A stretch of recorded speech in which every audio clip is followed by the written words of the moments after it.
that sets you free. A preacher can never set you free.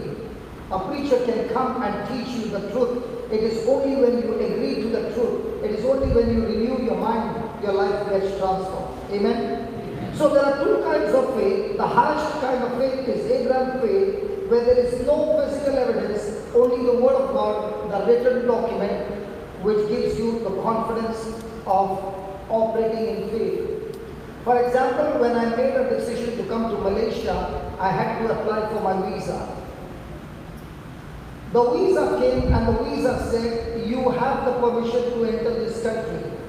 If I travel from India without taking that document, will I be able to pass through the immigration in my country? No. Will I be able to pass through the immigration of your country? No. What did the document do? The document gave me the confidence and the permission to go. In the same way, the word of God is the confidence that you have that the Creator has given you permission and authority to exercise on His behalf, and He has promised you that He will back you up when you put your faith and confidence on the document. Are you understanding? Okay. Then, faith that relies on physical evidence is the lowest kind of faith. How many of us believe in things when you see those things? When a person's faith is governed by his senses, let me first see it and then I will believe it. God calls such kind of faith the lowest kind of faith, and in this, the person who relies on physical evidence, such a person cannot see the supernatural hand of God, because God operates in the unseen world, not the seen world. Now let me give you an example. Have you ever seen a fight between an eagle and a snake? Might be in wildlife. A snake is extremely active when he is on the ground. The eagle flies in the air. When an eagle looks at a snake from that high distance, it sets the target on the snake and it comes at a high speed, and the first thing that the eagle does, it does not land. In that flight, it picks up the snake in the air. Fight. When the snake is lifted from the ground in the air, the snake is powerless. An eagle fights a snake not on the ground level, it fights up in the air. And when it picks it up, the claws, the nails go right into the body, and with the beak, it hits the snake on his head, and the snake is finished. Hallelujah. No, this is not an eagle. My dear friend. This is not an eagle. My dear friend, can I preach? Yeah, okay. Okay, we just wanted to show them about the eagle. Okay. You want to show them that would be physical evidence. I'm teaching them on spiritual evidence. Because I was wondering what's going on behind my back. Hallelujah. When you go back, watch it. In the same way, if the devil wants to beat you every day in your life, all that he has to make you is to fight your thoughts in the physical world using your five senses. And if he can draw a person to those five senses, the person lives a defeated life. And you and I, who are called to be like an eagle, we do not fight in the physical realm, we fight in the spiritual realm. Let me give you an answer. 2 Corinthians chapter 10 verse 3. 2 Corinthians chapter 2 Corinthians chapter 10 verse 3.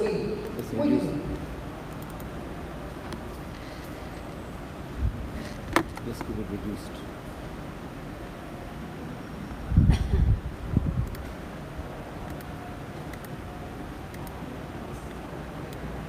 No, go down. Down. Go down. 2 Corinthians chapter 10, verse 3. Shall we all read it, please? Wait, increase the... For though we walk in the flesh is we walk in this living body, we do not, that means there is going to be a war, but we do not war using natural weapons in a warfare. We do not use guns and knives and bombs in a warfare. We use, for the weapons of a warfare are not carnal, but mighty through God. So somebody might say, I am a Christian, I don't fight. Yes, you don't fight against flesh and blood, you don't fight against people, but you, whether you like it or not, you've got to fight in the spiritual world. And this spiritual fight is not with physical weapon, but with spiritual weapon. I want you to understand, we got an enemy who is invisible.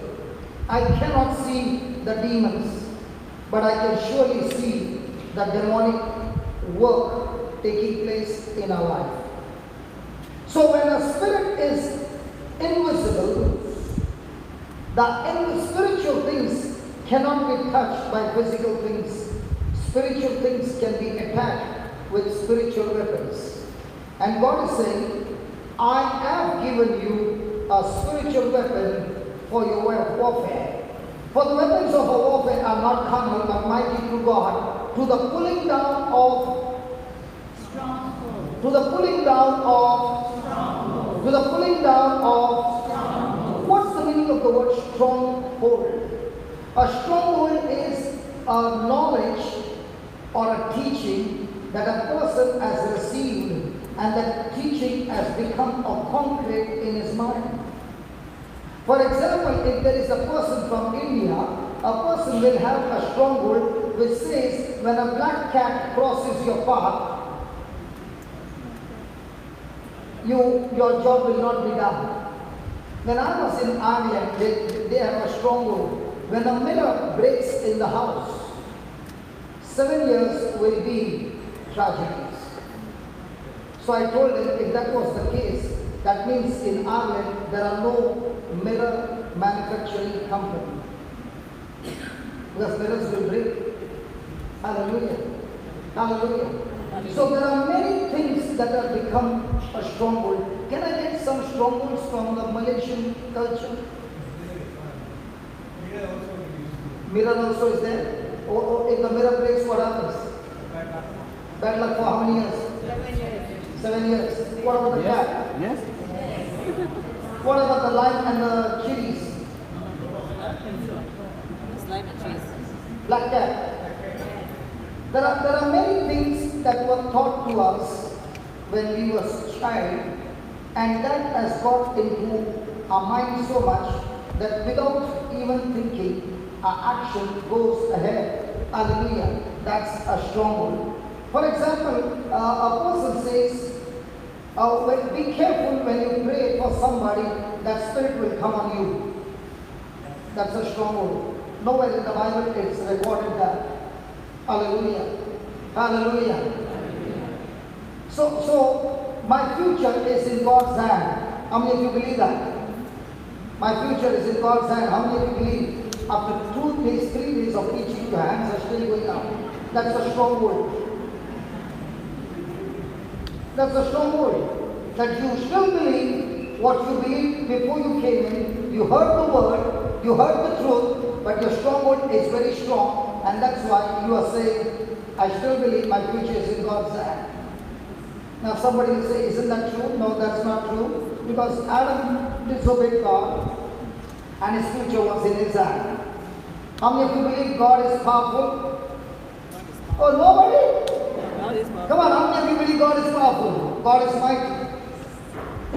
Everything happens according to God's will. I said everything happens according to God's will. Now everybody is looking. Your hand is not going up. I'm also not going up. Hallelujah. So can you see you're not yet sure about what you're saying? God is all powerful, He is almighty, but not everything happens according to God's will, because God has given man the freedom of choice. What he chooses decides his destination. So that's why God has given us weapons to destroy strongholds. So any lie of the devil can be destroyed by using the word of God. When a person is in depression, what does that mean? That person's mind has become a stronghold with negative thoughts.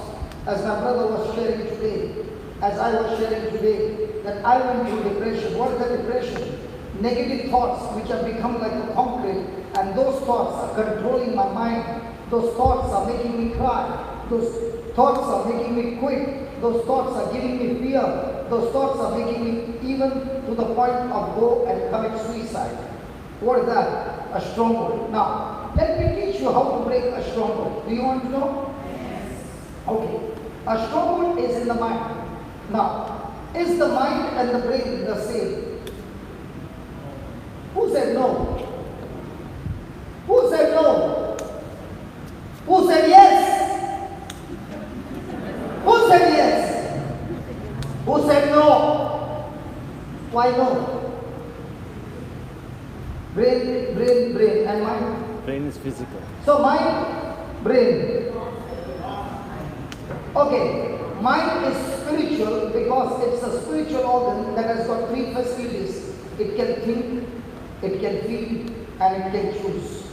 Brain is a physical organ where the mind gives command to the brain, and the brain, which is a physical organ, commands the body to operate accordingly. Now, what you are saying, is it in the Bible? Yes, it's in the Bible. Let me give you an example.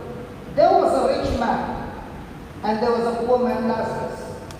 They both died. The rich man went to hell, and there he began to cry. He said, please send Lazarus to my brothers. Did he remember Lazarus? Yes. Now my question to you is, when he was buried, do you think he was buried with his brain or without his brain? He was buried with his brain. So when his body became dust, did his brain become dust? Yes. If his brain became dust, how come he can still remember Lazarus? Because your soul lives forever, and that soul is the mind. Are you understanding? Are you understanding? Now the stronghold is not in the brain, it's in the mind. And it is spiritual. Now let us see how to destroy the spiritual stronghold in the mind. Are you ready? Now, if you become like a child, we can do this exercise. You promise to become like a child? Yes. I want you to count 1 to 100 in your mind. Don't open your mouth. Okay, when I tell you, stop counting. Stop counting. Okay. Only when I tell you to count. Okay. You should not open your mouth. Only count it in your mind. As you're counting in your mind, you're focused on counting the numbers on your mind. In your mind, I'm going to speak some words. You have to continue to count in your mind. Open your mouth and speak what I tell you to speak. Is that ready? Listen. Are we going to learn God's ways? Yes. Do you want to give it? That's why I said, become like a child. Please understand, every misery that has happened in our life is because of our thinking.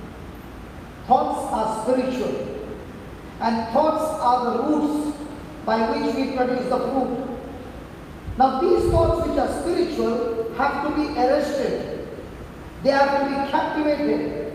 And the weapon of our warfare are not carnal, but God says spiritual. So let us see how we can captivate the thoughts. Do you want to learn that? Come on, do you want to learn that? Yes. So now, when I tell you count 1 to 100, I'm forcing you to think on a particular focus of counting 1 to 100. You have to concentrate to count 1 to 100. Okay? And I'm going to use a weapon that will stop you from counting. Are you ready? Yes. Are you ready? It's a fair try. And once you understand this is how I captivate my thoughts, the next time the thought comes, you can captivate every thought of the devil. Come on, are you interested? Yes. Okay. 1, 2, 3, count. Don't open your mouth. You can keep your eyes closed as well, no problem. Concentrate. Say hallelujah. Hallelujah. No. I told you when I speak something, you have to speak what I speak to you. Okay? Say hallelujah. Hallelujah. Continue to count. Thank you, Jesus. Thank you, Jesus. Praise you, Jesus. Praise you, Jesus. Continue to count. Hallelujah. Hallelujah. Jesus is my Savior. Jesus is my Jesus Savior. is my healer. Jesus Jesus is my deliverer. He is my justification. He is my redemption. He is the King of kings. He is the Lord of lords. He is the Most High God. I thank you, Jesus. Now what happened to your counting? God, listen. God has designed man that when he opens his mouth, his thoughts are short. And therefore, whenever you get any kind of negative thought trying to penetrate in, you must open your mouth and speak words of faith. That's why Jesus said, if you have faith as a grain of mustard seed, you can say. Just put that, Luke chapter 17, verse number 4. Verse number 4. Look. Luke 17, verse number 4.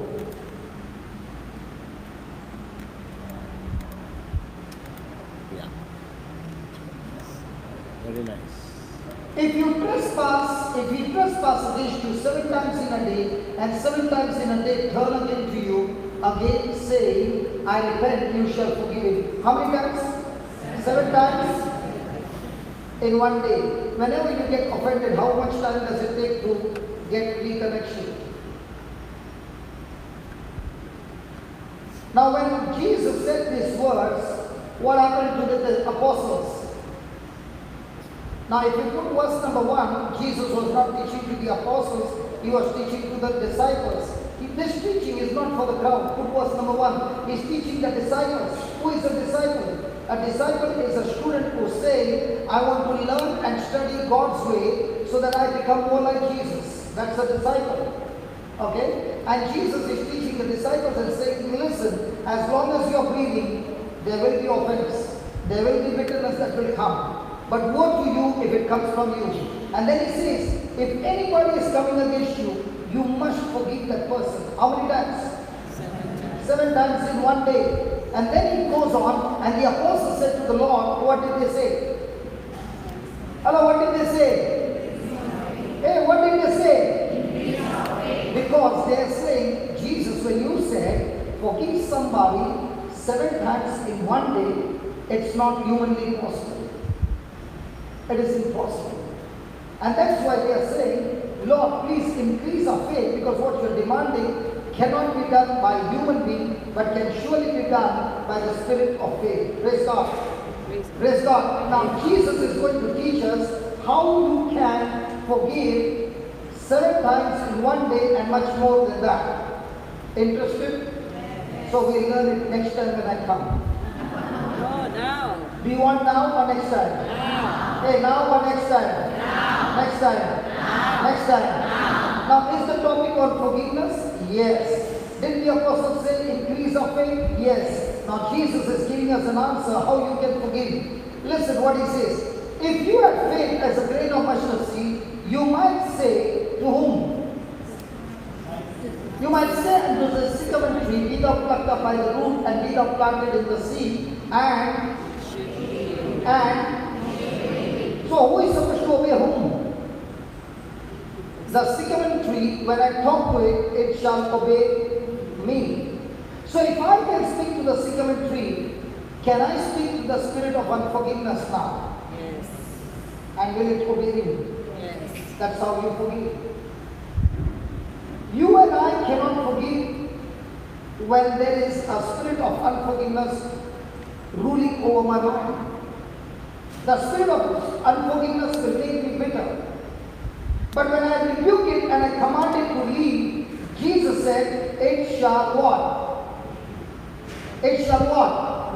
Obey you. So you can say, Father, in the name of Jesus, this person has been torturing me, Lord, and I find it so difficult to forgive. But you said, if I have faith, I can say to the sycamore tree. Therefore, I'm talking to that spirit of unforgiveness, bitterness, and all those negative emotions. I'm talking to you. In the name of Jesus, get lost.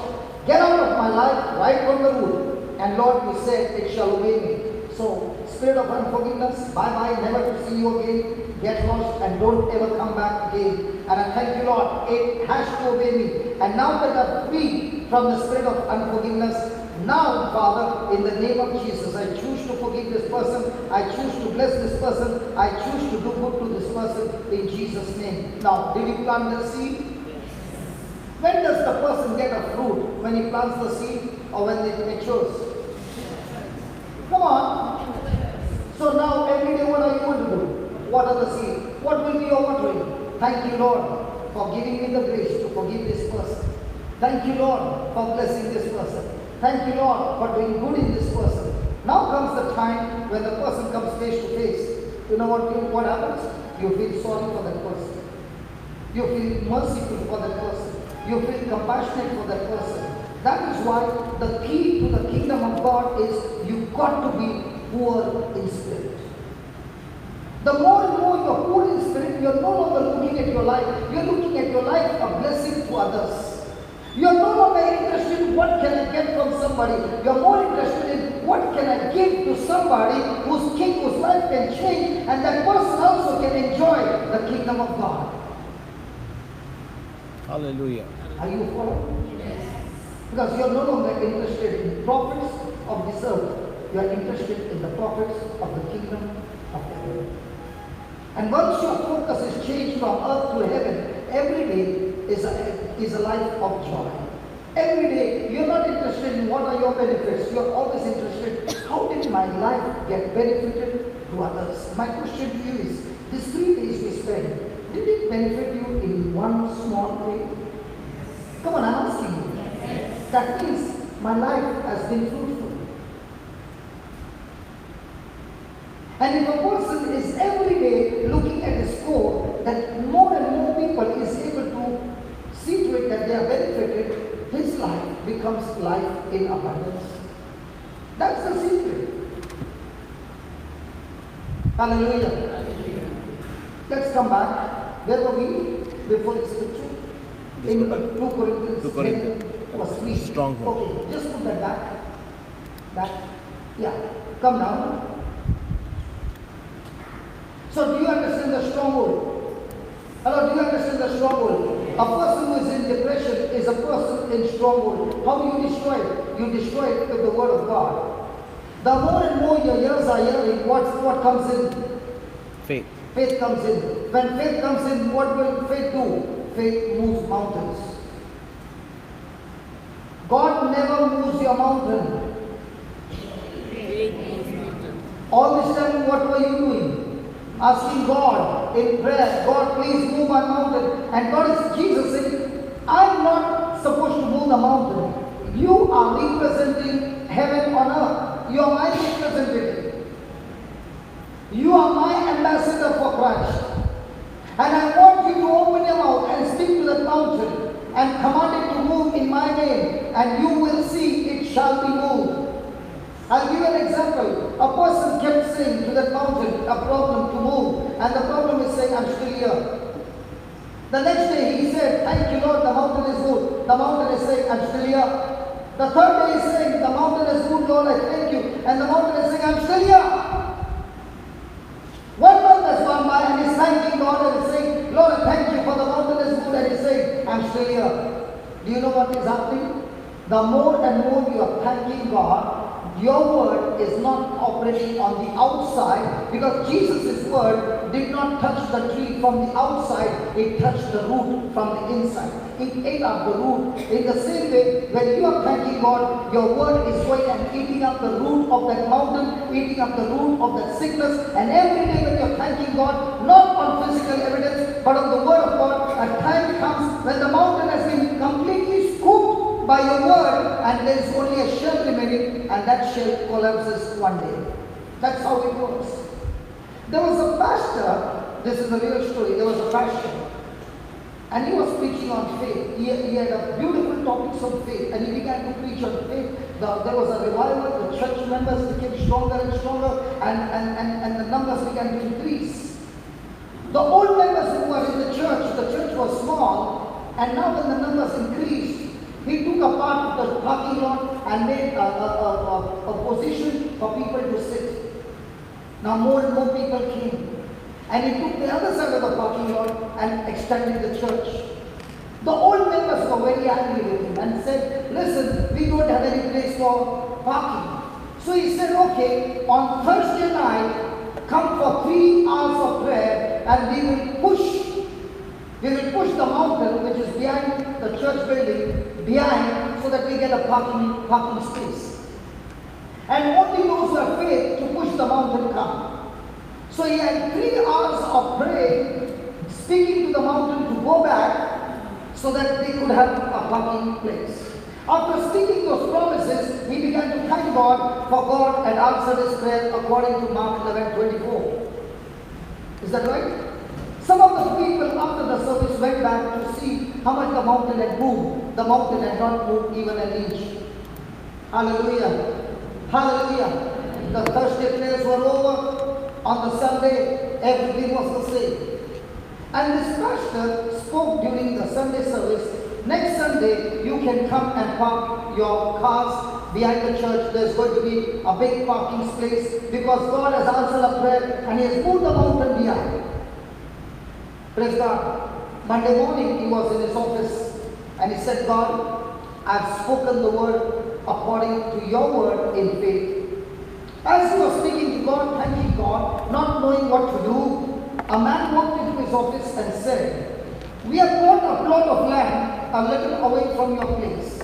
And we wanted some earth because we have got a deep valley and we want to do some filling. So we came to ask you, can you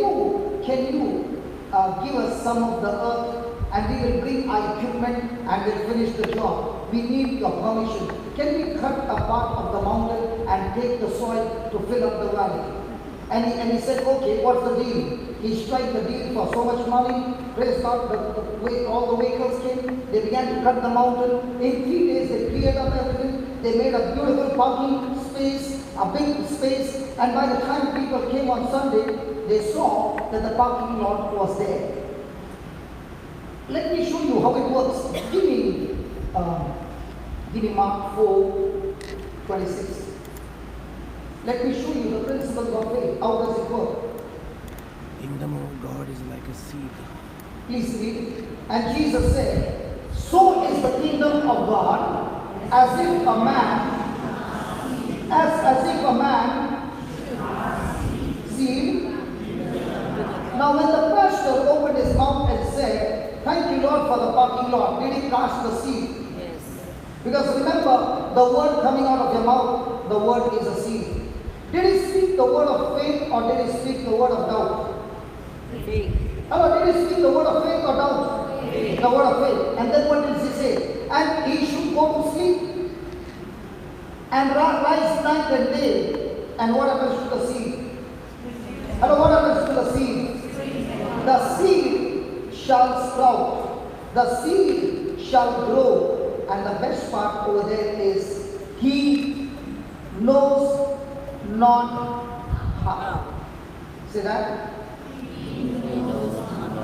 Again. He knows not how. Again. He knows not how. When he said, I'm talking about the parking lot, did he know how it's going to happen? What was his seed? His seed was, Lord, I need a parking lot. How to do it is not my job. My job is to speak the seed of faith. Did God take the seed of faith and get things sorted out for him? The problem with us is, whenever we pray, we have to tell God how to do it. Because God has no plans. God's plans are very small. And that's why we give Him our plans. Many people want to help God. And that's why they tell God, God, do it this way, and this way, and this way, and this way. And then it doesn't happen this way, this way, this way, they get depressed. Hallelujah. Now, was there a problem in the church? Yes. Did that problem work for their good or bad? For us, when a problem comes, it's something evil. But a person with faith, for him, when the problem comes, there is an opportunity to get reward. Blessed are those who are persecuted for my sake. Blessed are those who are insulted, abused, and falsely accused for my sake. Rejoice, for there is a great reward for you in heaven. But if I am not rejoicing, then the persecution will kill me.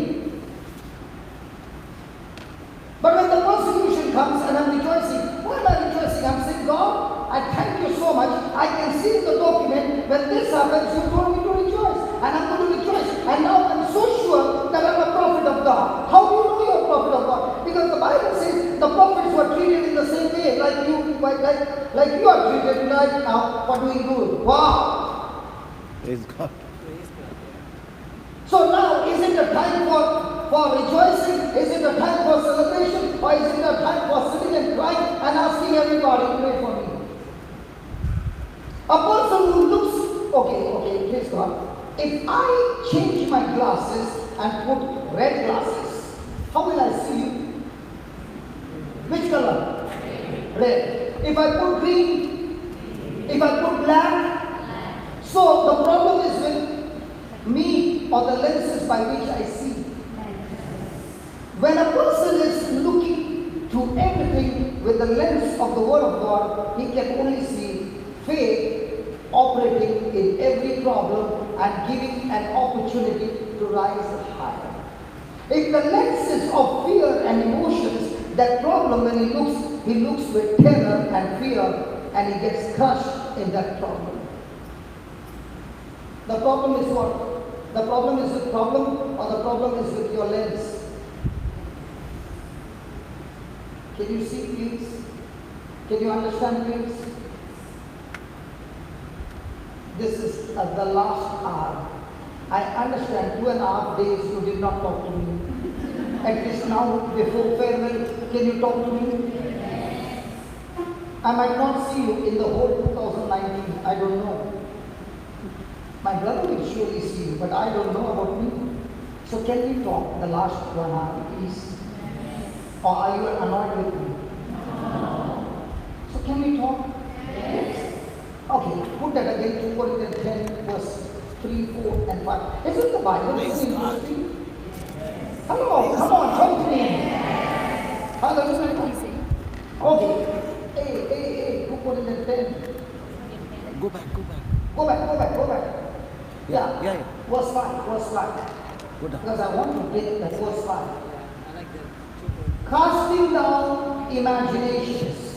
Come on. Has anybody ever committed sin without first imagining or thinking? Never. No person can commit a sin without first thinking. That's why Jesus said that sin is not the action, that sin is when a person is thinking. Because your thinking is the root, action is the fruit. If the root is not there, there's no question of fruit. And that's why the Bible teaches us, verse number 5, we can bring every imagination, we can destroy it. Okay, then, and every high thing that exalts itself against the knowledge of God, bringing into captivity what? Some thought.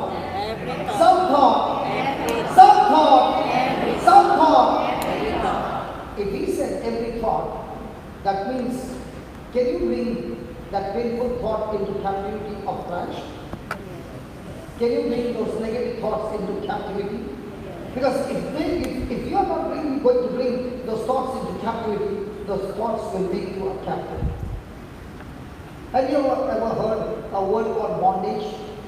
What is bondage? Bondage is nothing but anything that a person fears. Anything. It can be a lightning, it can be a lizard, it can be people, it can be thunder, it can be water, it can be fire, it can be anything. Anything that you fear is a bondage. And here is the Lord saying, you can bring all those fearful thoughts into captivity using the Word of God. Come on, can we give the Lord a big hand for that? Come on. Now, I told you to count 1 to 100, right? And I told you to count in your mind, right? Now just the way you are counting, focusing on 1 to 100 and the thoughts are in your mind, and now you open your mouth and began to speak scriptures. What happens? The scriptures that are coming out of your mouth are the spiritual net that captivates the spiritual thought and brings it into captivity. But a question is, when the fight is going on in your mind, do you open your mouth or do you keep your mouth shut? No human being, let me repeat that, no human being can ever fight thought with thought and win the case. You will lose. That's why nowhere in the Bible it's recorded that the person did any kind of supernatural without opening his mouth. God created the world when he saw darkness by opening his mouth and said, let there be light.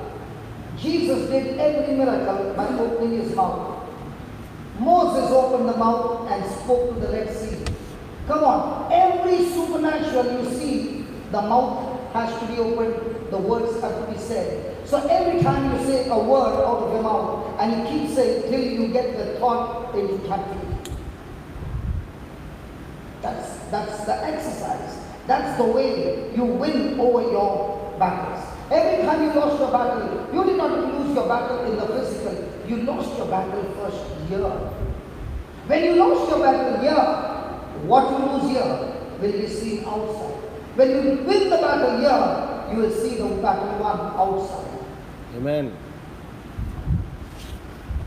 Are you getting it? Yes. My brother was in depression. I spoke to him for 15 days, and 10 days he came asking me the same question.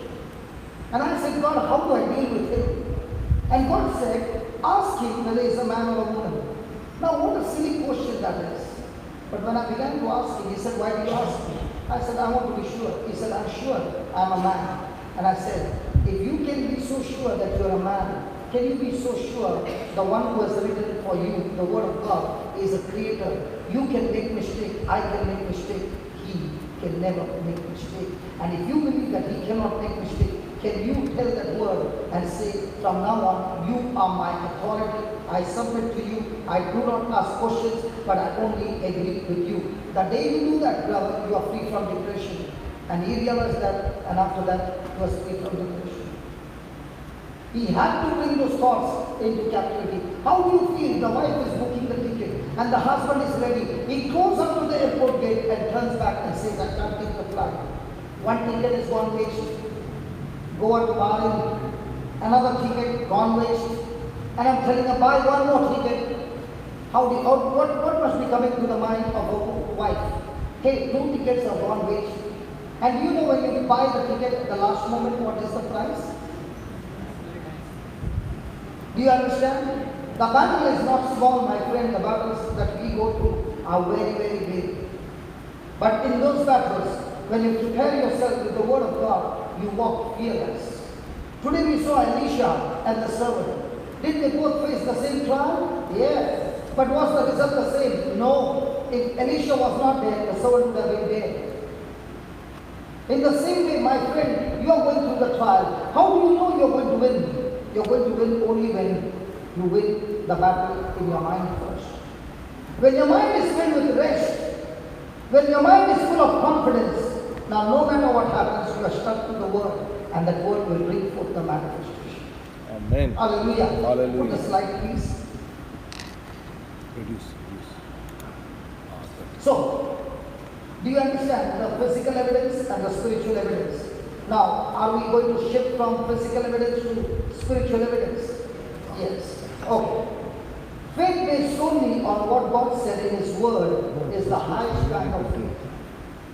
Faith based, and listen, what is written here, okay, this file will be here. So you can copy from this computer. It's not going to be deleted. So you can have it, okay? Okay, even though you're not writing the notes, you can come and ask somebody to give you, or my sister, Judy, where are you, Judy?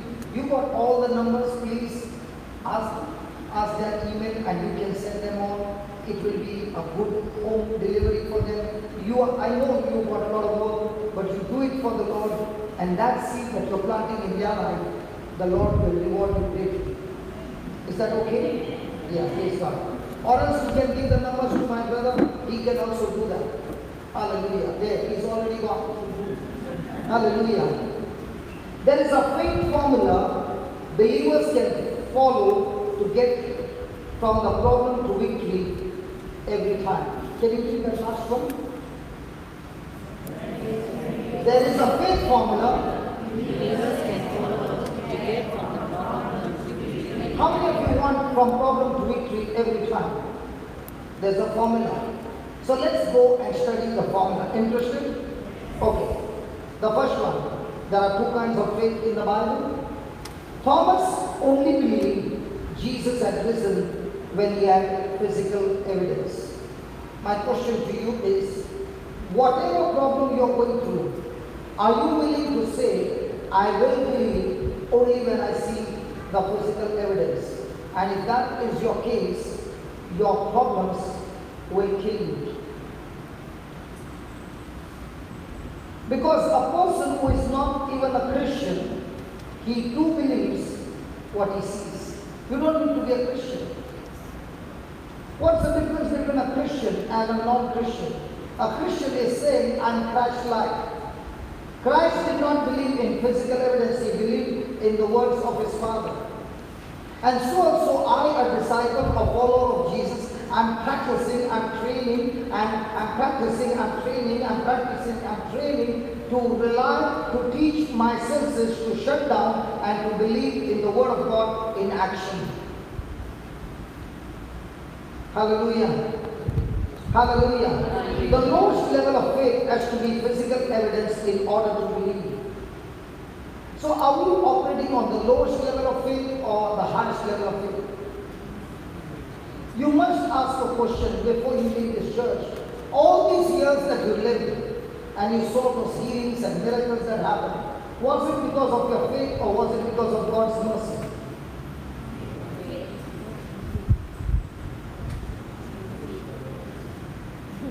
Was it on the promises of God?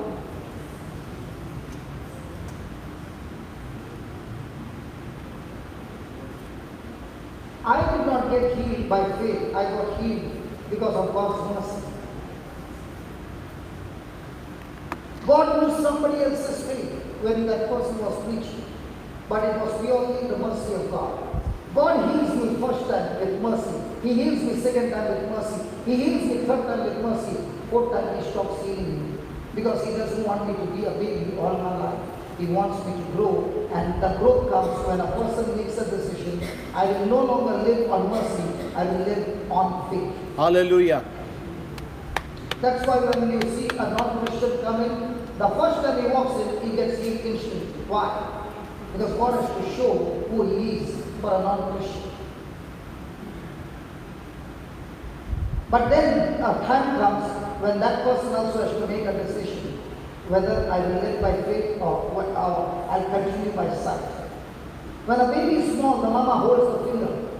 But there comes a time, all these mamas, these mamas without mercy, they put the baby at the distance and say, Alele, come, Alele, come, and even showed a chocolate, and the baby fell on the button and began to cry. But did the mama stop? She made the baby stand again and said, come baby, I'll give you 2 chocolates this time. And the baby fell again and cried. Did the mama stop? No. How do you think the papa in heaven will stop?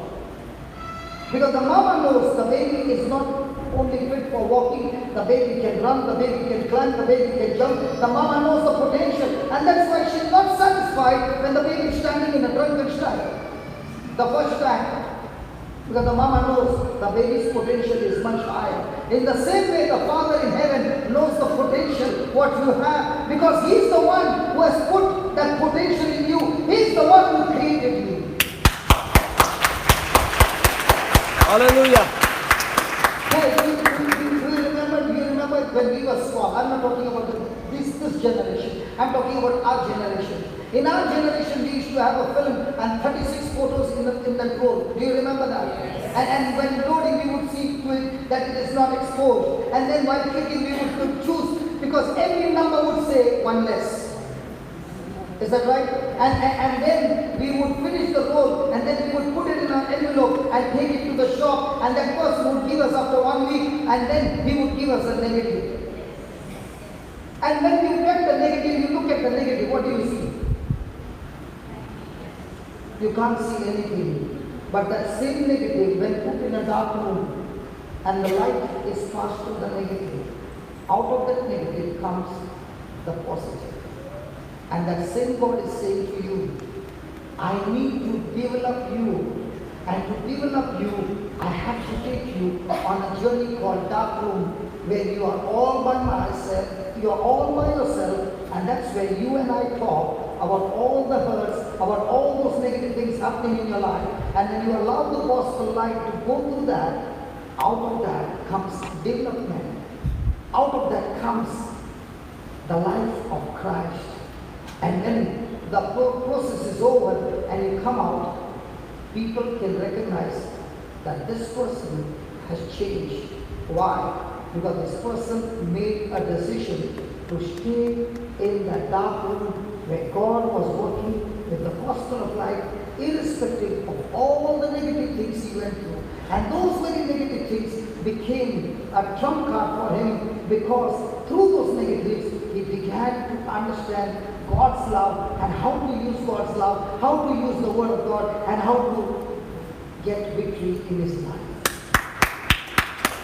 Hallelujah. Thank you, know what Jesus. we want? We are saying, God, give me the blessing, but don't take me to the dark room. You can keep the preacher there, you can keep the priest there. They are called for that, not me.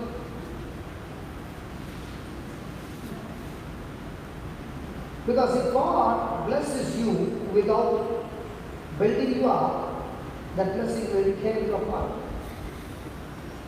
Many people pray for promotion. Hello? Yes. Why do they pray for promotion? Because they like the position, they like too much work, they like too much responsibility, or they like too much money. So the promotion is for money, or promotion is that I can do much more work. When your focus is wrong, that money after 3 months, you are so used to that, now you are irritated, because now you are saying, that job what I was doing was so much effortless. Now my back is paining, my this is paining, but along with that pain came the package.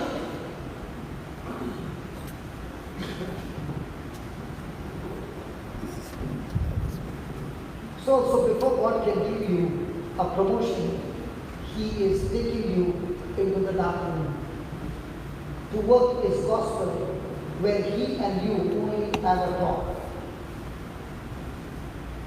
But how many people do you think want to stay in the dark room? Because all that you are praying, all that you are longing from God is, God bless me, but don't take me into the dark room where you are going to teach me to crucify my flesh. And without the crucifixion, there is no resurrection. Hallelujah. Hello? If I'm standing here, if only you knew the kinds of battles that I went through, being crucified again and again and again, and winning those battles, then only a person can stand and speak the word with authority. Otherwise, there is no power. Hallelujah. Okay. The lowest level of faith has to be the physical evidence in order to believe. Jesus says, those who believe without seeing will walk in blessing. Praise God. Did he say, blessed are you, blessed are those who have not seen, but yet believe? Now, which category do you come from? Thomas faith or Abraham faith? Huh? We are cheating with God. We are changing. God bless you. There's one person saying we are changing. Others are saying we are from Abraham's faith. Praise God. You know, when I say I'm from Abraham's faith, the next thing will be, can you show me some evidence? Praise God. Okay, let's go to Romans 4:17. This is one of my favorite scripture. Romans 4:17. I love this scripture.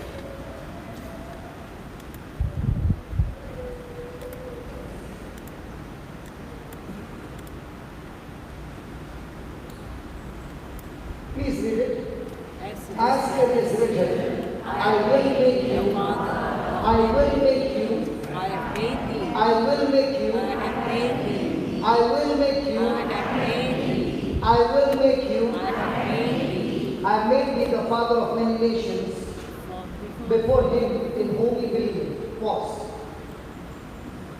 How do you feel when you don't have children? God calls you, you are a father of many nations.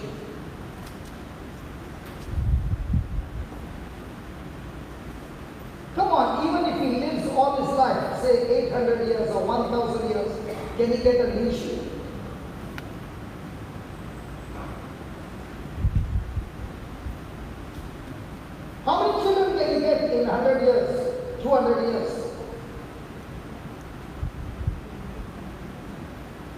can't get nations.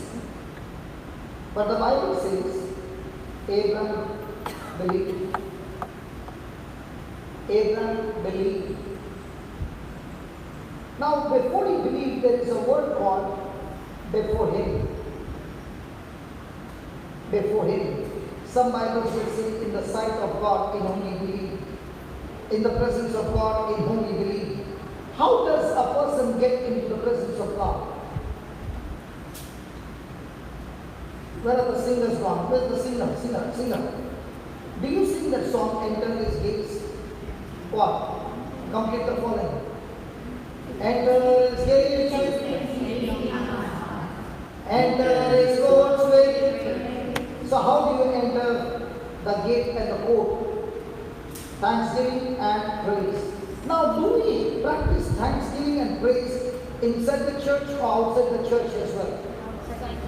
And especially when there is a battle going on in my life and somebody really came and insulted me, what do? You sing beautifully. My question to you is, when there is a battle, do you sing songs? Do you know why we are praise and worship? Hey, listen, the praise and worship is not to change your mood. The praise and worship is for you to learn that when the battle begins, you got to practice it. Let me give an example. Paul and Silas are in the prison. They have been beaten up for casting out demons of a slave girl. They have been beaten with rocks and they are chained. And they are facing a death sentence. Now, Paul and Silas, what they are doing at midnight? The Bible says they are singing praises of God so loudly that the prisoners could hear them. Now, what would we do? Let's say I'm Silas and Vincent is Paul. Okay? I'm Silas and I'm telling Paul, listen brother, my mama told me not to go with you. Because she told me wherever you go, you create a problem. Whichever city there is peace, by the time you enter in and you preach the gospel, the demons over there, they go crazy looking at you, and there is always an uproar in the city. And my mama told me not to go, but I told my mama, this is the last trip. And you don't know what? With you even I'm going to die. And Paul, and then Silas would have also said, Paul, listen, everything was good. Why did you cast the demon out? Everything was going fine. Why did you make do that mess? Did they have all this discussion? Hello, did they have any of those discussions? Did they have any discussion about their problems? Were they being problems? Yes. Were they the ones who created the problem? No. They did only good. But now what were they doing? They were praising God and singing hymns to God. When you are in problem, what do? Sing praises of God. Very good. Is there anybody married here? Yes. Sometimes the friction takes place. What do? Both of them hold hands and they sing. This is the day that the Lord has made. Let us rejoice and declare it. Ooh, ooh. Ooh, ooh. Ooh, ooh. Huh? Hallelujah. The praise and thanksgiving makes you enter into the presence of God. And you know what Abraham did? When God said, you are the father of many nations, he began to recall 24 years of his relationship with God. He began to recall the things that God had done in his life and began to praise and thank God. God, you are with me here. God, you are with me here. God, you did this. God, you did this. God, you did this. God, you did this. I thank you, Lord. I thank you, Lord. And when you begin to magnify God, your problem looks hardly anything. But in our life, it's the other way around. This problem, Lord. This problem. And this report. Oh, God, this thing. Now, who is bigger? Your problem or God? The Bible says, magnify your God. Whom are you magnifying? Hallelujah. So I made you father of many nations before him in whom we believe, even God who gives life to the dead. Say that God. Say that God That word quickener means giving life. God God gives gives life life to the dead. to the dead. Hey brother, are there some things that have gone dead in your body? That's why the malfunction. Do you know? Do I know? Does God know? Yes. So are you ready to believe now that God is a God who gives life to the dead? So whatever has gone wrong, can that God give life to that wrong and bring it back to life? Because if he could raise Lazarus from the dead, where his organs were dead, and he brought them to life, is he the same God who does the same miracle? So are you going to rely on your physical evidence or on the word of God? So can you shut down all that you have learned from the doctor's report? Can you shut down from all those emotions that are running in your mind? And can you talk to yourself? Close your eyes and talk to yourself. Lord, I'm no longer operating on Thomas' faith. Say that. Lord Jesus, I believe in Abraham's faith. Abraham's faith is not on evidence. Lord, you are the God who gives life to the dead. Right now, in the name of Jesus, I receive life. I receive life. I receive life in my body. In the name of Jesus, life of God is flowing into my body. Everything that has gone dead receives the resurrection life. In my brain, in the nerves, in the blood circulation, into my tissues, into my organs, into every cell of my body. In the name of Jesus, my legs are strong. In the name of Jesus, my hands are strong. Now all my organs are synchronized with my brain, with my mind. In the name of Jesus, I am healed. In the name of Jesus, I am healed. In the name of Jesus, God gives life to the dead. And my life is the resurrected life that I received from Jesus. Amen. Amen. Now look here, brother. Don't think anything. Okay? When I say a word without thinking, you know when Jesus said to Peter, come, he did not use his reason. He just jumped into the water and he began to walk on water. The more you reason, you'll sink. Good. Good. So are you ready? Now, in the name of Jesus, I want you to walk up to the door and come back, but walk without dragging your legs. Walk by lifting your leg up and down. How will you walk when you are not created this way? Right?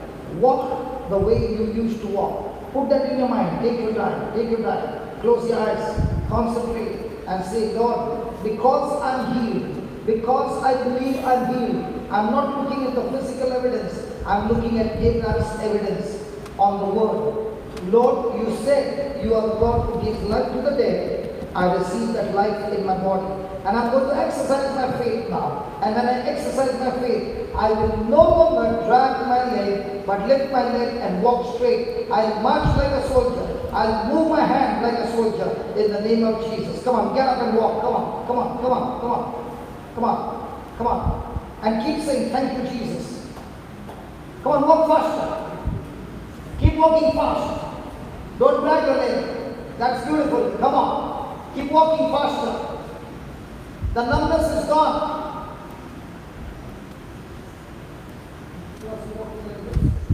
I want you to watch that. Come on, keep walking. Come back, come back, come back, come back. Come back.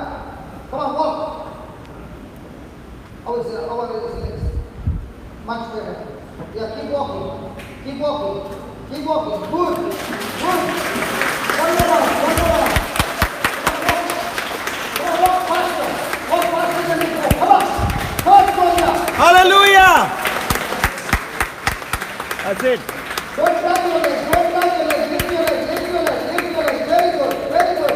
done. It's Come done. on, beautiful. It's Now, done. now, like a soldier. Come on, this way, this way, this way. Come on, yes, yes. Yeah. I want you to look at that. Look at that. Look Yeah. At that. Look at that. Hallelujah. Look at that. Look at that. Come on, come on. Again, again, again, again. That's it. That's it. My question to you is: do you see any numbness in your leg now? Absolutely nothing. Are your legs stiff or free? Completely free. Okay, now this time we are going to pray for your hand. Are you ready? Are you ready? Now, can you tell me what's happening as you're walking?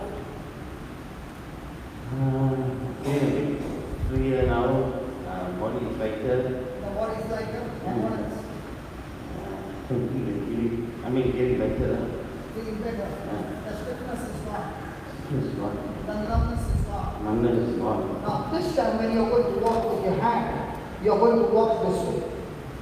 Okay, swinging, okay? Because you're not swinging that hand. Okay, now you're going to swing your hand, and the Lord is going to teach you to balance your body, which is imbalanced, by swinging your hand. And as you're swinging the shoulder, which is stiff, how long is he something like this? 4.5 years. That stiffness will be gone. Are you ready? So are you going to rely on physical evidence or the Word of God? Word of God. Close your eyes and look at yourself marching like a soldier. Make that imagination. That's your hope.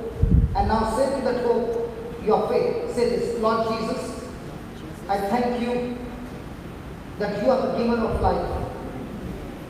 You raised Lazarus from the dead. In the same way, Lord, your body, your life is flowing into my body. Lord Jesus, you carried the cross on your shoulder. Your shoulder was wounded so that my shoulder is completely loosed, completely healed in the name of Jesus. I believe it. I receive it. My shoulder is loosed. My shoulder is loosed.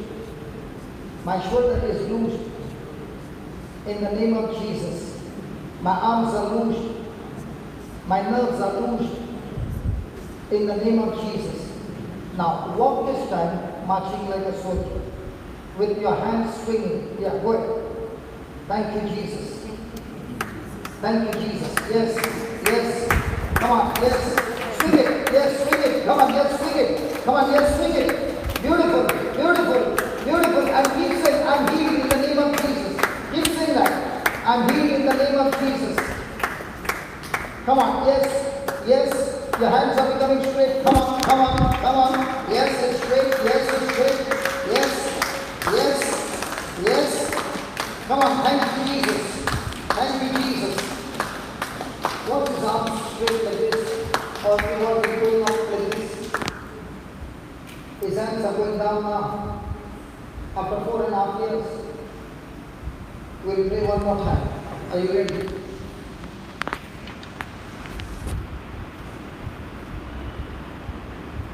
Normally, you walk that distance. He took 3 rounds. He would hold your hand and walk. And he's walking 3 rounds holding Jesus' hand. Praise God. You are holding Jesus' hand. Hallelujah. You hold his hand. Close your eyes. Father, in the name of Jesus, I speak this hand to be loose now. Come on. Give it to your fingers. Lord, I speak to the shoulder, be loose. Sit down, sit down, sit down. Yes. Father, in the name of Jesus, I speak to this hand, be loose. Yes. Be loose, loose, loose, loose. Beautiful. Wow. Loose. Just put that verse, Luke chapter 13, verse 10. Let's read it, and your hands become straight. Read that, Luke chapter 13, verse 10. Moment. And Jesus was teaching in one of the synagogues on the Sabbath, and behold, there was a woman which had a spirit of infirmity. How many years? 18 years. and she was bowed down together. She had bent back for how many years? 18 years. She could in no wise lift up herself. And when Jesus saw her, he called her to him and said unto the woman, Woman,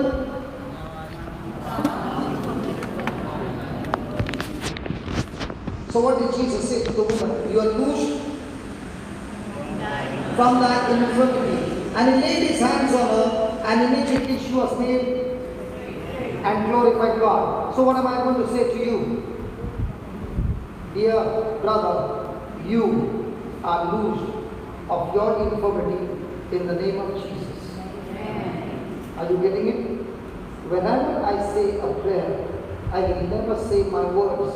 I will see to it that I say words from the Bible. That's why it's happening.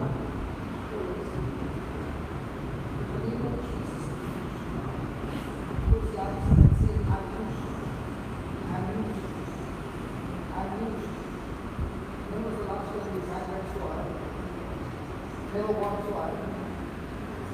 Thank you, God. Once since the stroke. Thank you, Jesus. Thank you, Jesus. Come on, come on. Push it, push it, push it, push it, push it. Very good. Be loosed, be loosed, be loosed in Jesus' name. Be loosed in Jesus' name. When was the last time you put your hand so high?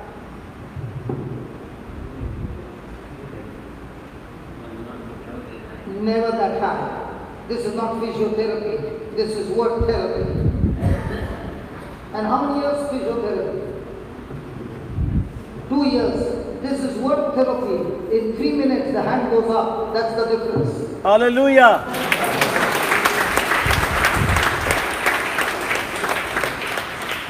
Can you see that?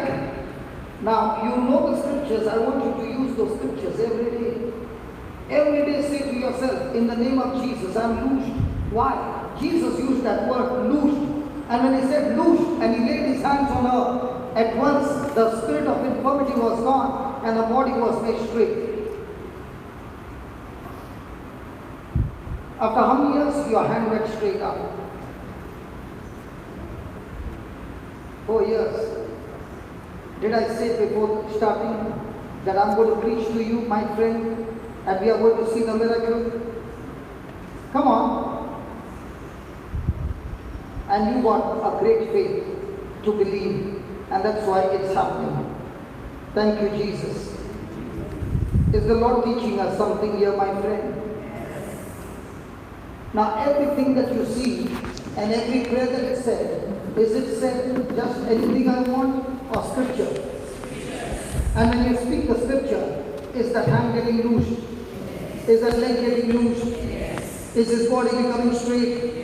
If this scripture has been used just for 10 minutes or 20 minutes, what happens when he goes back home and uses the same scriptures over and over again? That word will kill it. That's how you become a killer.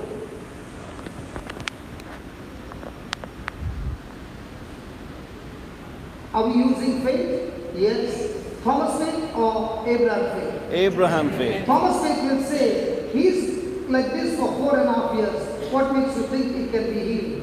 Abraham's faith says, because God said, I will believe, I will act, and I will enforce the word. How are you feeling now? For the first time light? For the first time your hand is straight? Look at your hand straight.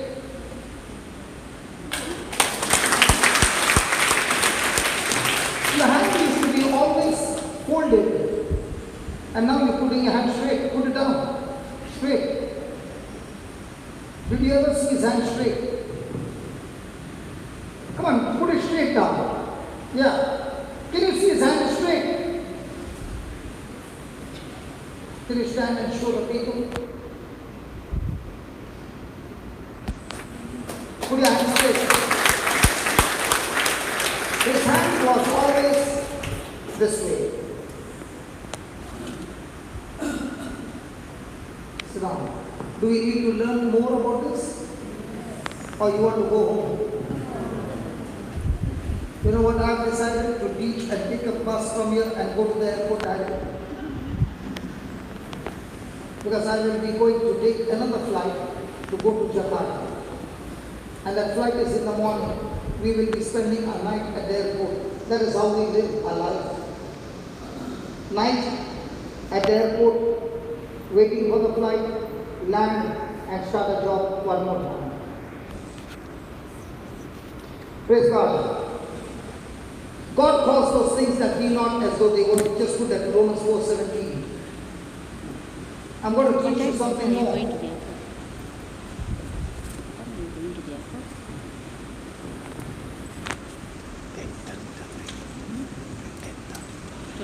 Look at that last line of 17. Now, if you understand that line, you can change any situation of your life.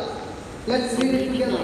God calleth those things which be not as though they were. God calleth those things that be not as they were. Now, when a person is sick, what does God call him? Healed. When a person is weak, what does God call him? Strong. When a person is poor, what does he call him? Rich. Now, God calls things. I can understand you can call a person, come here. Agree? You can call a dog, come here. You can call a cat, come here. Can you call a chair, come here?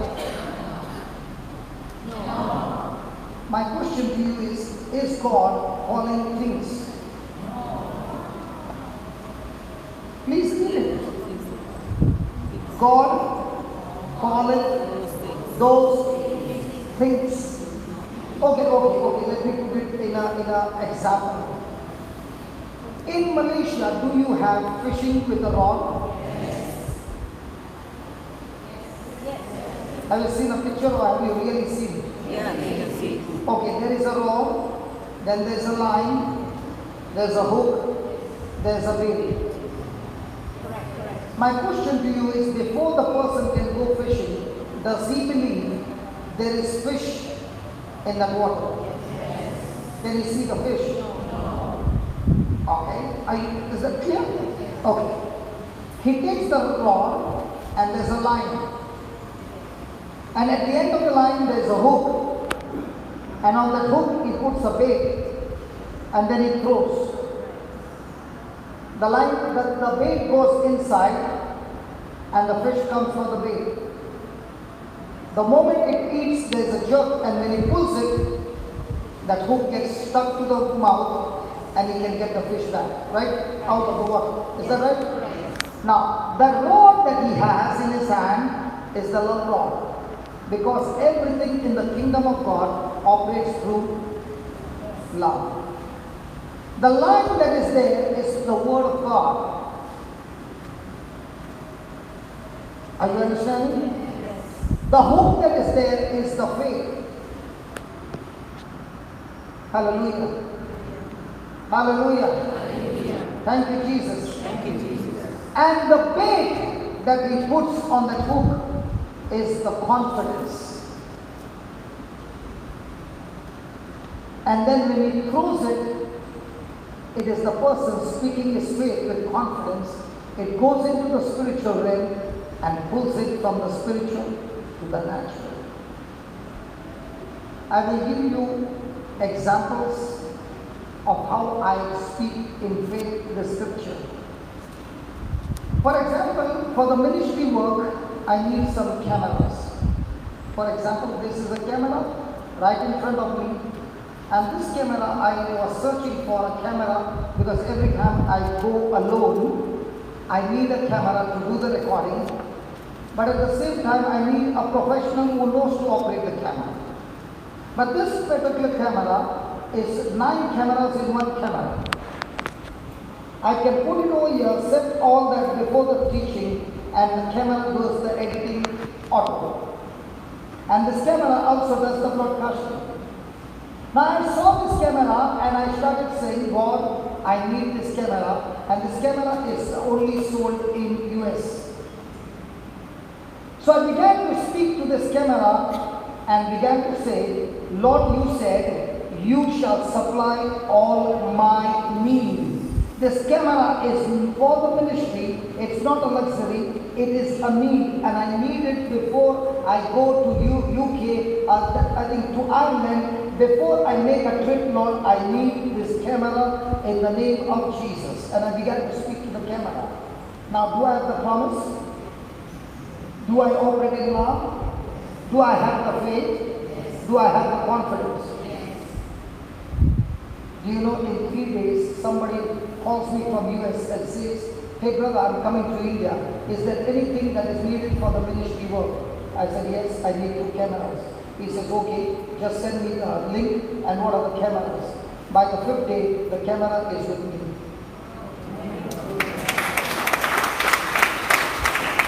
Please understand your faith word, when it goes out of your mouth, it goes into the spiritual realm and gets connected to the person that God has already chosen for you. Your word of faith will go and search and bring those things into manifestation. So when I wanted chairs for the auditorium, and I needed 2,000 chairs, and I said, God, I need 2,000 chairs for this ministry work. Okay? And I want them in one color. I don't want multicolor. I want it in one shot. Okay? Exactly on the 34th day, a person called up and said, God spoke to me and said, I need to sponsor your chairs. Now I will show you a scripture. How does this work? Do you want to know? Yes. Or we'll do it next time? We can do it next time. Hello, we can do it next time. Okay. How many of you can see this mic stand?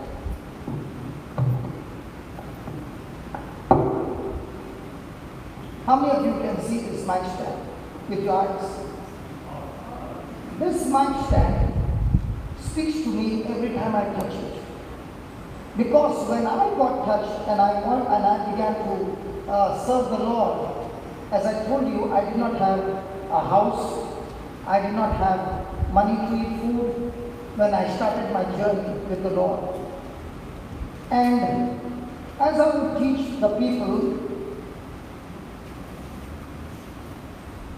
I got in touch with a brother, another person who is a good singer, and I said, let's make an album where we can have healing songs and people can get blessed. So we did not have money to buy a mic stand. I did not have the money. And as I cannot sing. But the person who was singing, we were recording on the computer. And I was a person who would be holding the mic. And the person with the headphone would say, cut. And I said, what happened? He said, brother, your mic shook. Believe me, I would hold my breath to hold the mic in the position. But every time I failed. And I began to cry. And I said, God, I have a desire to do it. But I don't have the equipment to do it. And I could not cry in front of the others. So I went to the washroom and I cried. And the Lord spoke to me in the washroom and said, look behind. And I saw a mop that is used to clean up the floor. And he said, why don't you use the mop? So I brought the mop outside, tied it to the curtain rod, and tied the mic to the mop. And that is how we recorded our first album, Little More of Jesus, with a mop tied on a curtain rod, and the first album was made. Never sold a copy.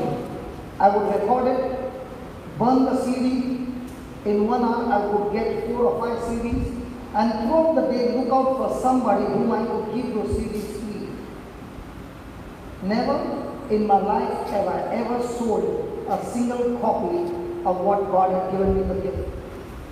And then my journey began.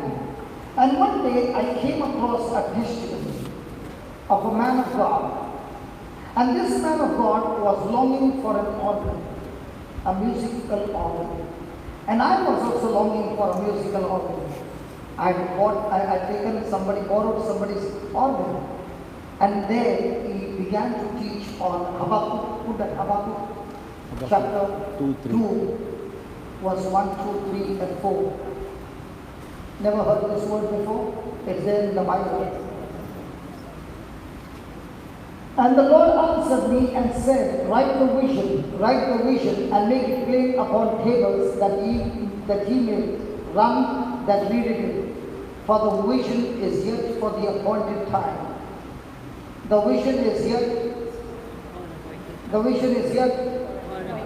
the appointed time. Not at your time, God's appointed time. But at the end it shall speak and not lie.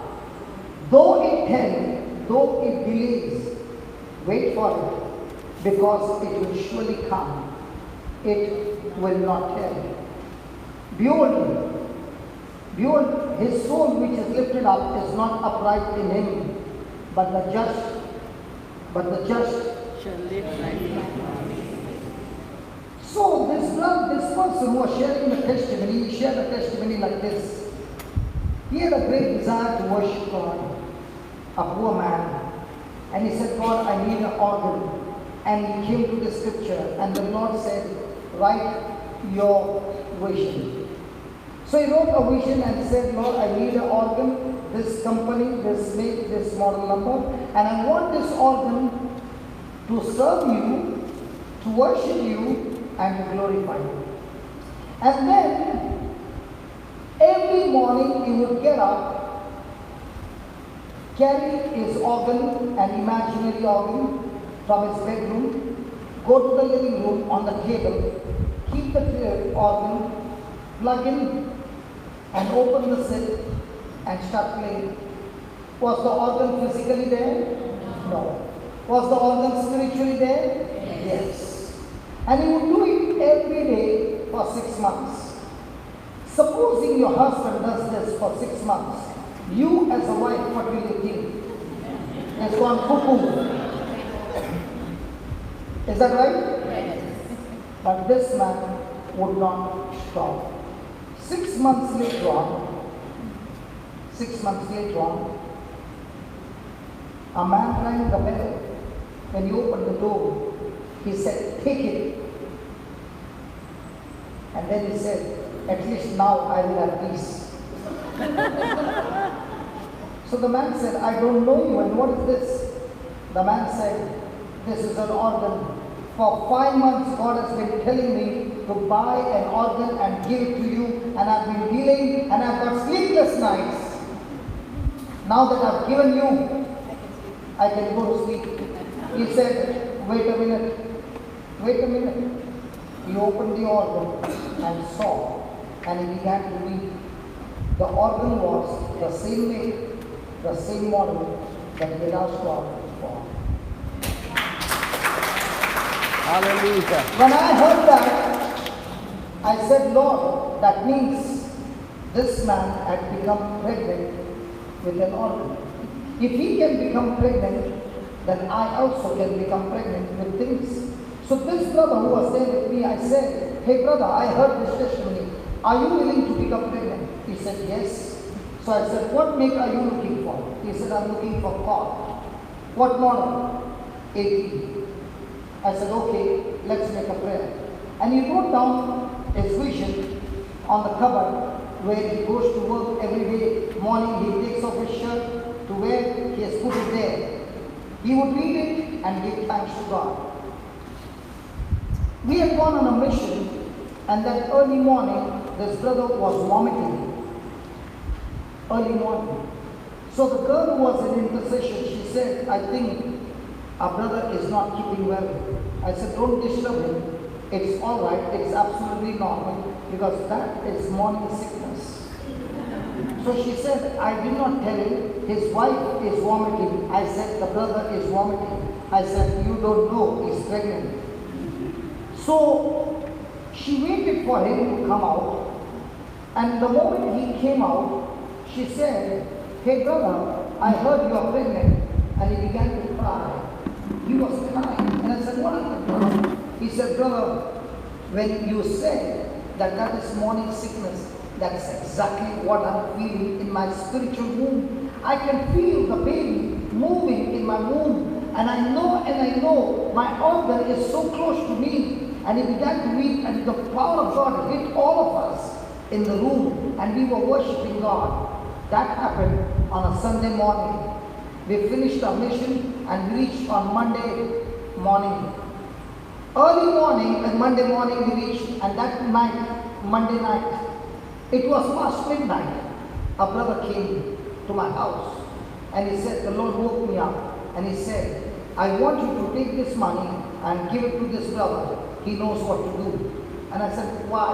He said, the Lord woke me up and told me to give this money to you. So we took the money, and the next day I said, come on, let's go and pick up the organ.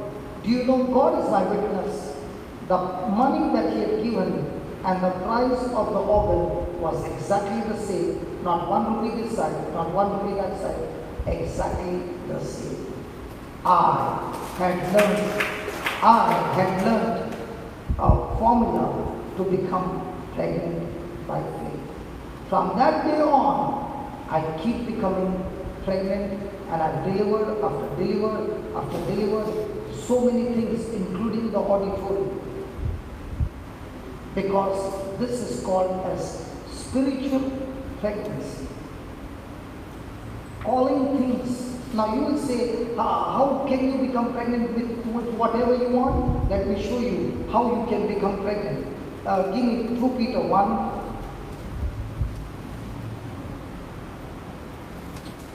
2 Peter 1, verse 3 and 4. That's why, I've given you that CD. Okay? That CD is for 58 hours. I request you again and again, don't take the CD home, put it in your car, because at home you won't get tired. But in the car, instead of listening to the songs, listen to the teachings. Listen to one track at least 50 times, so that what you are listening has to become flesh in you. That's called as pregnancy. And when the word becomes flesh in you, you will also operate by faith and not by sight. Why am I saying one track 50 times? Because then when the battle begins, you will remember what was taught to you.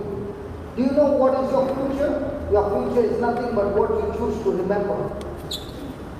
Your future is nothing but what you choose to magnify. Brother, the MP3 player in the car, a lot of members have come and said that they don't have the player. So we suggested to them to put an external chip in their mobile from the PC. Because good. If the MP3 CD is not working in your car, put it on a computer somewhere who has got a desk, transfer it on a USB, and now begin to use. But please, I beg you, like Paul was begging to the Jews, I beg you, please put it on in your car. Listen to one track 25 times, 30 times, 50 times. Even if you take one track and you practice that one track, I guarantee you will see results. Because these are spiritual truths.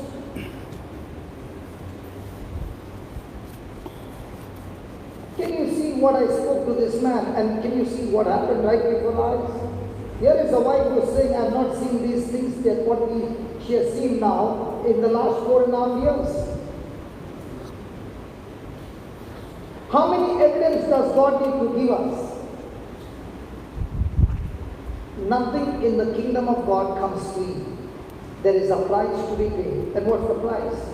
The price is, I have to learn. I have to spend my time with the Lord. I have to labor to study the Word. I have to labor to practice the Word. I have to labor to live the Word. And then life becomes abundance.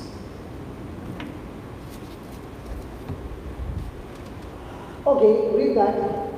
According as His divine power, pause. Has given or will give us? Will give us. Will give us. Okay, has given us what? All things, some things. All things. Can you believe what God has done? By His divine power or grace, He has given unto us all things that pertains to life and godliness. You know what God is saying? When you made a decision to live for me and my kingdom, child, don't even bother for a minute.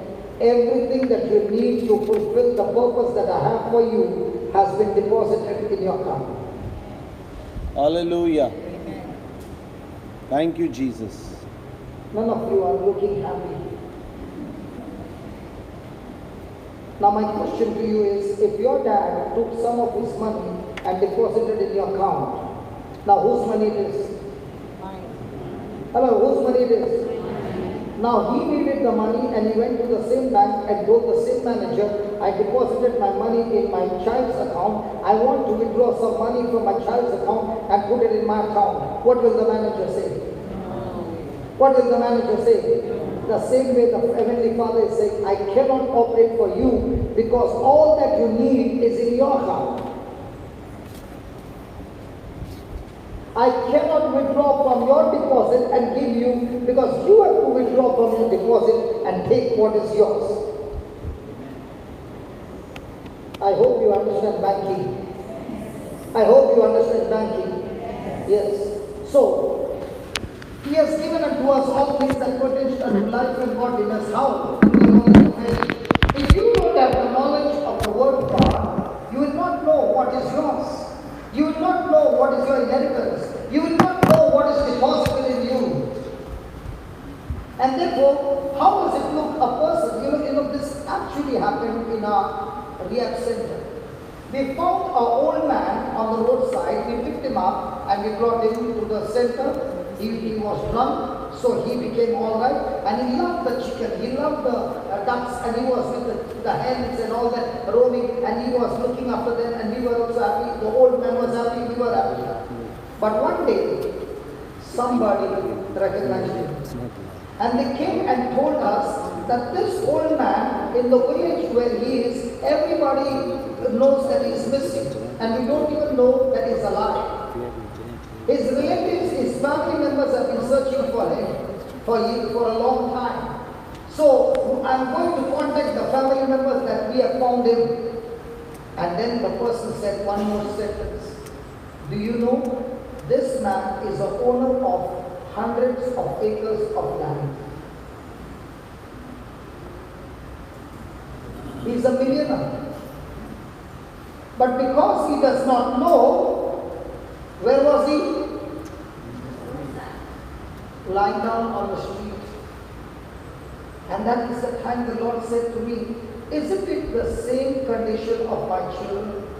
That my son earned by his sacrifice, by his obedience, the blessings of God, which the Lord takes those blessings and gives it to us as an inheritance. It has been deposited in our account.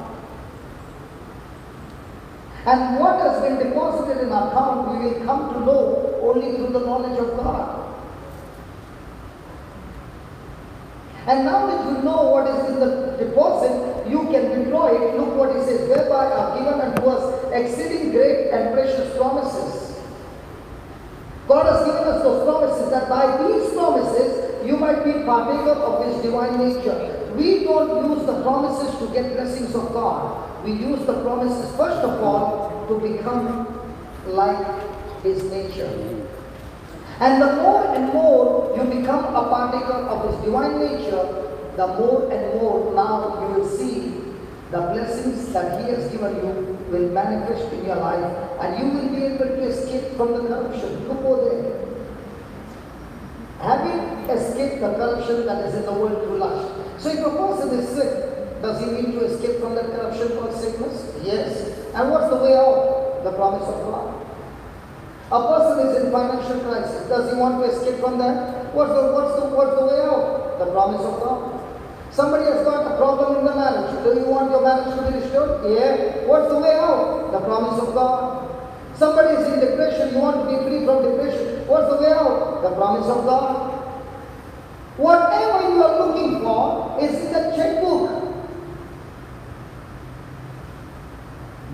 This is not the full checkbook. This is only in the first 10 pages of a checkbook that can work for you.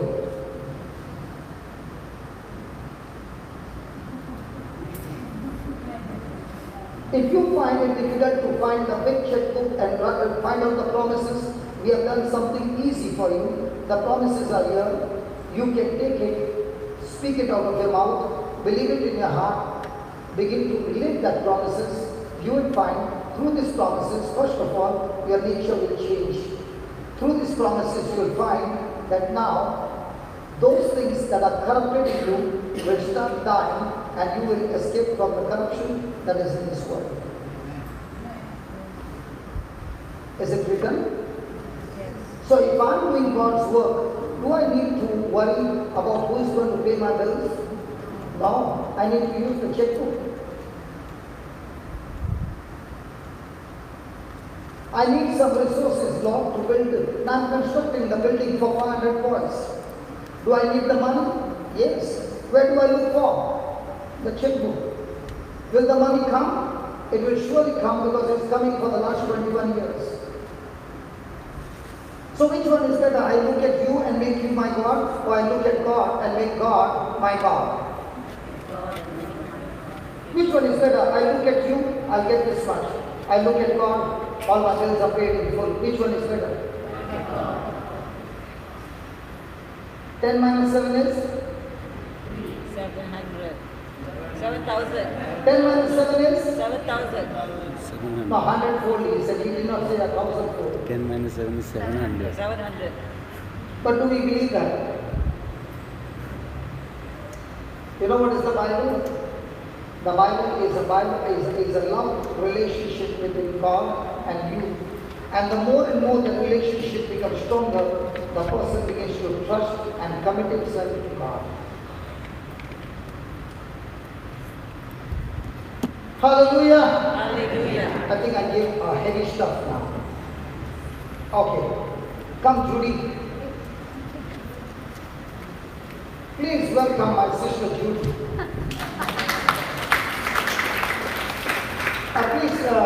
Ellen, please come here. Please welcome my sister Ellen. Okay. These are the two sisters I've never seen in my life. Can you stand aside? These are the two sisters I've never seen in my life. Neither did I ever speak to them till I came to Malaysia. Okay? But God provided these two. And because of these two, who spoke to the priest and got this thing arranged, and we all got blessed because of these two who are working behind the scene. Now, they both might be not knowing that they might be seeing there are about 150 people here, but they don't understand there are thousands and thousands of people listening to what has been preached through that one small instrument out there. A time will come when she'll be dead, I'll be dead, she'll be dead, and we'll be gone. But what we preach today, which is recorded, will be there on the internet for a lifetime.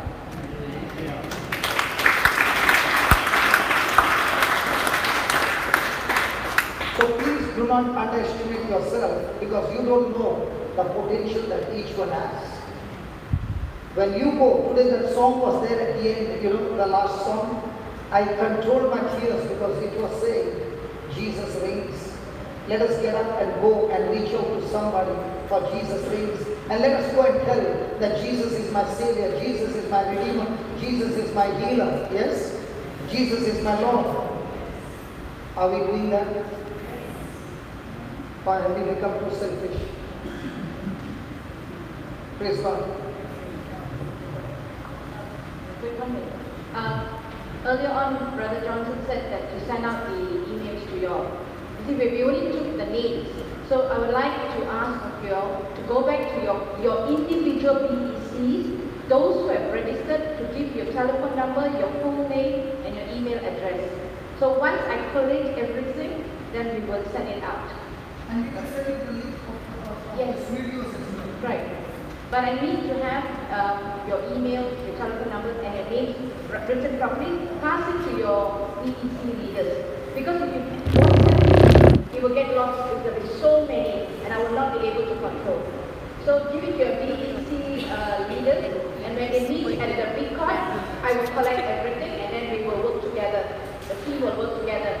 This whole thing is with EMY, okay, Extraordinary Missionary Year team, all right, faith formation and prayer ministry.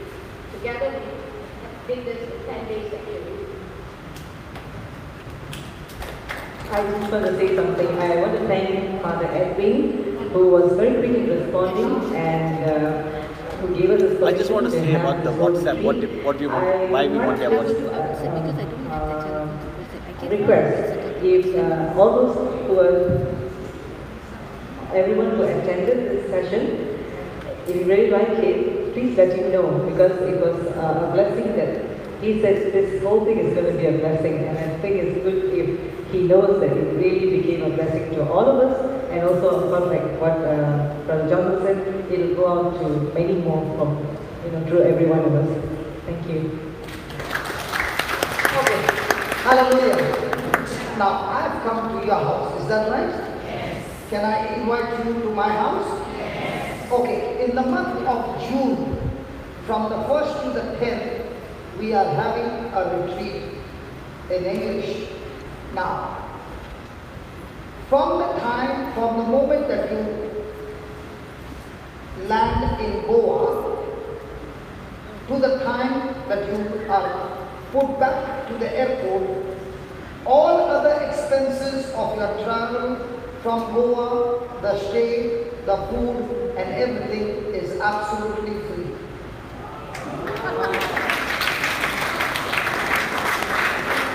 All you need to do is, listen, all you need to do is buy your flight ticket from KL to Goa and back.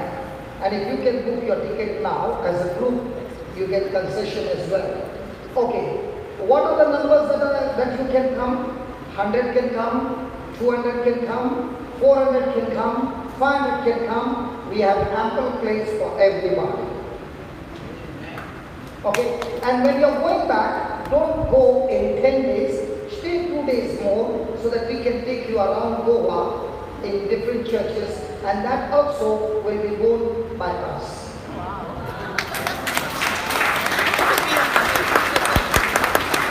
As I told you, we believe in sowing the seed of love.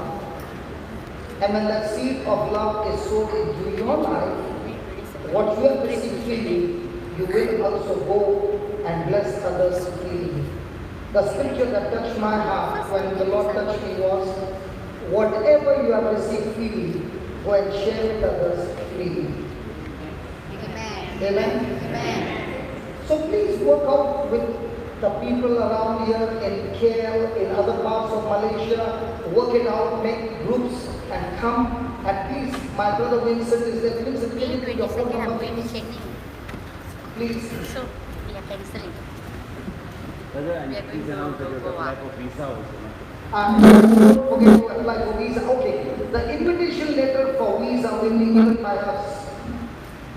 Are you following? Yes. We will give you the invitation letter where we will say all the expenses are borne by us. Okay? Just put your phone number, put Marina's number as well. Brother, Yeah. put Marina's number. Just 2 minutes more, only the phone number. You want to talk for 2 minutes? Okay, you can talk. Bye. On behalf of our parish priest, Father Edwin Peter and Father Simon Lau and Archbishop Emeritus Murphy Pakyam, we would like to thank Brother Johnson and Brother Vincent in journeying with us for the past 3 days on healing of the body, mind, soul and spirit. We, the participants, are very grateful to the organizers, that is the EMY, Faith Formation and Prayer Ministry team, for making this event possible. From the bottom of our hearts, we say a big thank you and pray for God's abundant blessings on all of you. We also wish Brother Johnson and Brother Vincent a safe journey and God's mighty blessings on your Jesus Christ as Lord ministry. Thank you, brother.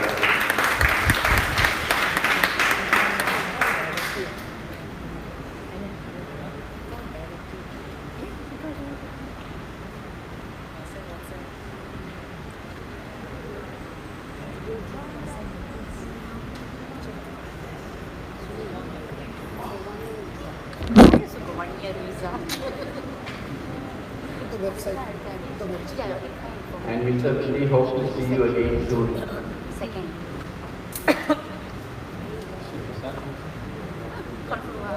We'll do that much. We'll do that later on. Just put Marina's number, she will be coordinating very nicely. Plus 91 988 177 4871.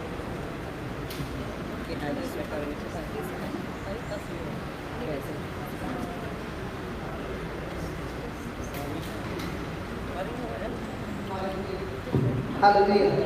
Now, please understand that this invitation is not only for people from KL, this invitation is for people from any part of the world. Okay? You can have your relatives somewhere in some other part of Malaysia. You can have some of your relatives in Indonesia, some of them in Singapore, some of them wherever. Okay? You can make a group and give us the itinerary. We will pick you up from the airport, look after you, give you physical food, give you spiritual food, give you lots and lots of love.